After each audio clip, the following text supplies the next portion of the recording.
Okay, we're rolling. Great. Okay. So we started. Okay. Except I don't have my phone, which has my questions on it. Thank you so much. Okay. Okay. So if you could please say your name and your role here at BNL. My name Oleg, and I'm a group leader for soft and bio nanomaterials. Okay, so yes, my name is Fang. I'm working in the Brookhaven National Lab Center of Functional Nanomaterials as a staff scientist, actually in the soft and biology nanomaterial group. You can keep talking. Okay. Do you want me to look at you or look at the camera? Whatever feels comfortable for you. Neither feels comfortable. All right. My name's Kevin Yeager. I'm a group leader here at the Brookhaven National Lab, specifically in the Center for Functional Nanomaterials. So my daily routine, I get in the morning. Typically, as everyone does, check email first, go through all the emails that I've been ignoring all night, deal with them, triage them, delete all the ones that I can delete because they're useless. And then I usually have some meetings in the morning, but I try and clear as much of that out of the way so that I can focus on something that I consider interesting, which is science. We're very much interested in these questions about self-assembly and self-organization, so how small particles can come together and collectively to do something which is not necessarily completely stupid. Not incidentally, actually, this idea of self-assembly is in some sense coming from nature. So almost every biological process in some sense can be viewed as self-assembly. It's a system that is ordering itself. It has life is an extremely complicated version of that, but essentially it's a system that's very complicated and has internal design motifs and structures that spontaneously form new structures, and those structures make new structures.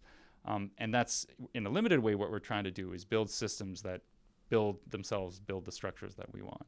Our ultimate goal is to convert this fundamental research to the application, so to benefit the human being life.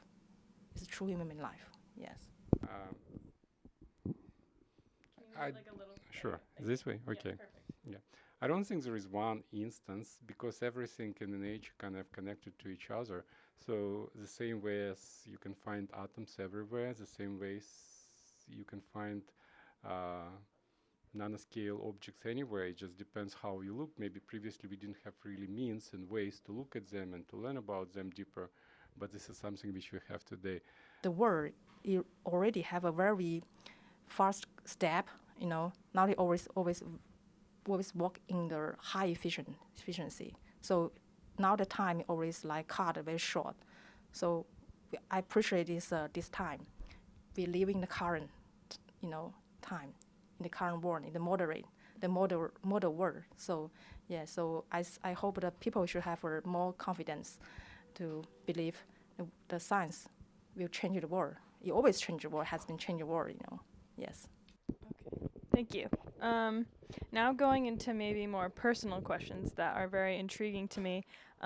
What keeps you up at night?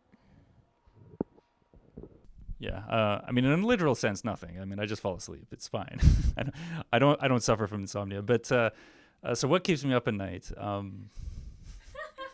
In the beginning 2 months, it's totally terrible, because I feel I have to do the same thing repeatedly, because he's always eating, pooping, crying, and sleeping and eating. Just apart from things which don't work and which I would like them to work somehow, and it sometimes can be a very long process. I think that's when you get some idea, and that idea is, you almost think that it's possible to realize, but there is something small which is kind of like when everything doesn't come together. And so, and you feel like, yeah, it's almost possible, but not quite. I would say what keeps me awake on my drive home is thinking about the problem that I encountered on that day, and sort of like, these moments where when I every lunch hour I try and take a walk around site to sort of exercise, clear your mind, and what my mind inevitably heads towards is, I have these fantastical ideas of what not the next experiment, but the next experiment could be. these experiments that probably I'll never be able to do in my lifetime, but I like thinking about them because in some abstract sense they give me like motivation to work on the more immediate step. I was just thinking about wanting to know whatever you're thinking, so that works. Do you have any phobias or fears? I wouldn't like to stand on a kind of 100-floor building at the very edge. I wouldn't mind if there is something that I can hold, but just to be on the edge, this is something which is one of the, phobia. But, well, I don't know. I don't know how personally you want me to get, but I have a slight fear of choking. I know I have like this memory from when I was really young and I like ate pizza and like the stringiness of the pizza like got in my throat and like just anyways I had a panicked moment and ever since then like I have a slight fear of that. I mean, not to the point that I can't eat or anything, but it does occasionally when I like am eating something and I like am not paying attention and then like I almost like goes down the wrong pipe or whatever, something that like makes me scared. Oh. My scared. Violation. Yeah. I hope everyone in the world can have peace. Yeah.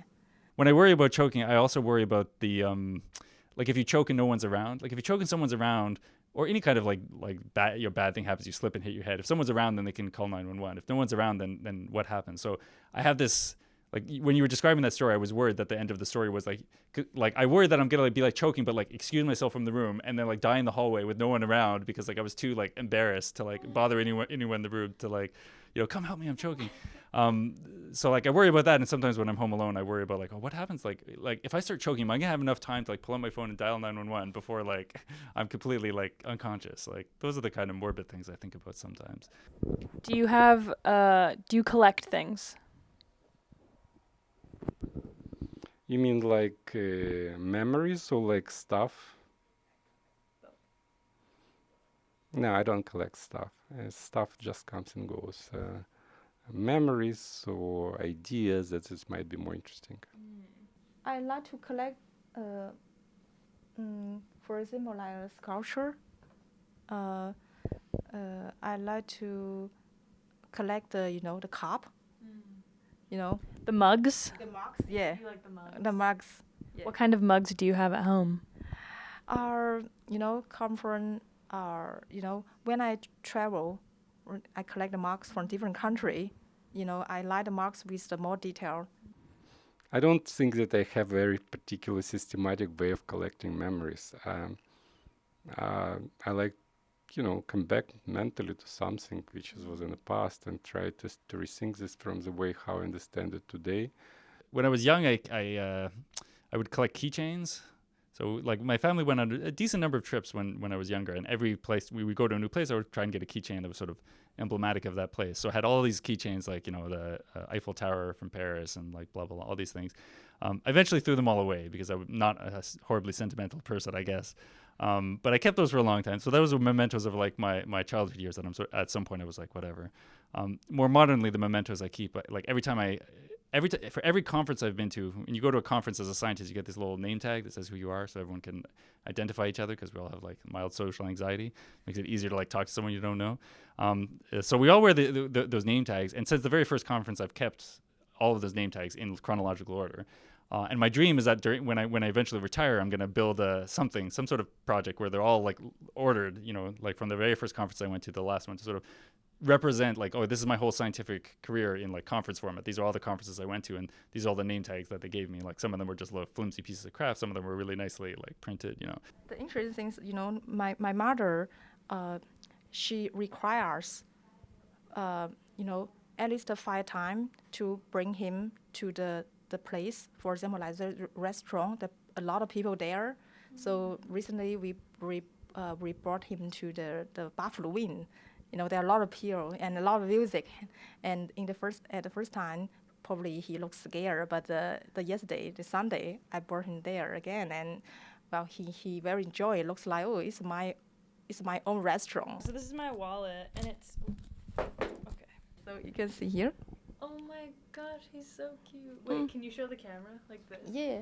Yeah. Sure. Have you seen one of these? I don't know what it is yet. It tells you the wavelength in nanometers, and when you look through, I mean, there isn't anything special going on, but it's still cool. It's a miniature diffraction grating. So if you put like a laser through it, then you would be able to see you'd be able to tell what wavelength it was, right? Yeah, exactly. Exactly. Have it, and Oh my gosh. you can. So you see, I just leave it alone there and said, okay, it's a joke. I said, oh, we leave and let him pay the bill. Where do you get your shirts? Because last week you had a great shirt too.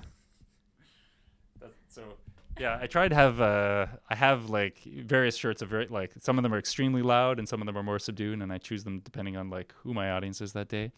And so when I go to conferences, I try depending what the style of the conference is, I'll like modulate my shirt loudness.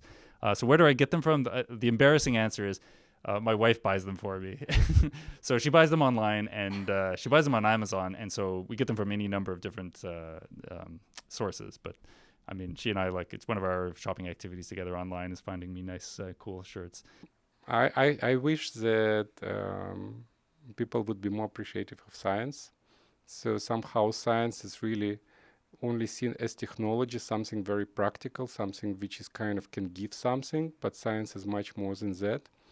And so this kind of, I've like that just normal guy from the street would kind of understand there is much more into this than just to have a better phone or, better TV and so on. And that's very exciting, inspiring, and something which is also at the end of the day practical, but it's only at the end of the day. Thank you very much. I think that was a great note to end on. Thanks. Thank you. Thank you. Thanks. Okay. So thank you so much. Oh, you're welcome. Thank you. Thank you so much. All right, thanks. I'm glad I was able to ask you questions. Great. Cool. Yes.